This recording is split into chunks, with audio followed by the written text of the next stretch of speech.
तर ठाकरे ब्रँडवरून सध्या वादंग पाहायला मिळत आहे। हा ब्रँड बाजारपेठेमध्ये असतो अशी टीका नीलम गोरेंनी केली। तर नीलम गोरे यांच्यावर पेडणेकरांनी पलटवार केलाय। उद्याच्या ठाकरेंच्या मेळाव्यावरून दोन्ही ठाकरेंचे पक्ष आणि सत्ताधाऱ्यांमध्ये आरोप प्रत्यारोप सुरू झालेत। महाराष्ट्रात ठाकरेच ब्रँड आहेत असे पोस्टर लागलेत। ठाकरेंच्या शिवसेनेचे आमदार महेश सावंत यांनीही ठाकरेच ब्रँड असल्याचं म्हटलंय। यावरून नीलम गोरे यांनी जोरदार टोला लगावलाय।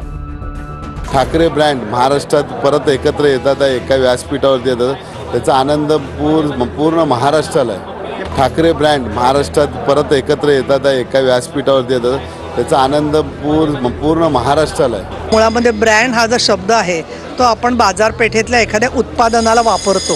राजकारणामध्ये चैतन्य निर्माण करणं असं जे आहे ते शेवटी नेतृत्वावरती अवलंबून असतं।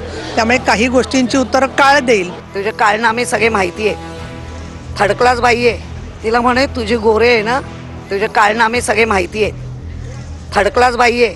रावसाहेब, आता अलीकडे सतत ठाकरे ब्रँडचा उल्लेख होतोय, विशेषतः विधानसभा निवडणुकीतल्या पराभवानंतर ठाकरे ब्रँड हा चर्चेत आहे। ठाकरे ब्रँड संपवून दिला जाणार नाही वगैरे वगैरे अशी स्टेटमेंट्स होत आहेत। त्यावर नीलम गोरेंचं असं म्हणणं, सोडून द्या रे कोणाचं नाव येईल, चल सोडून द्या रे कोणाचं नाव येईल, चल चला बोला।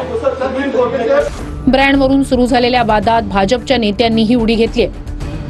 आमदार परिणय फुके यांनी विधान परिषदेत कविता सादर केली।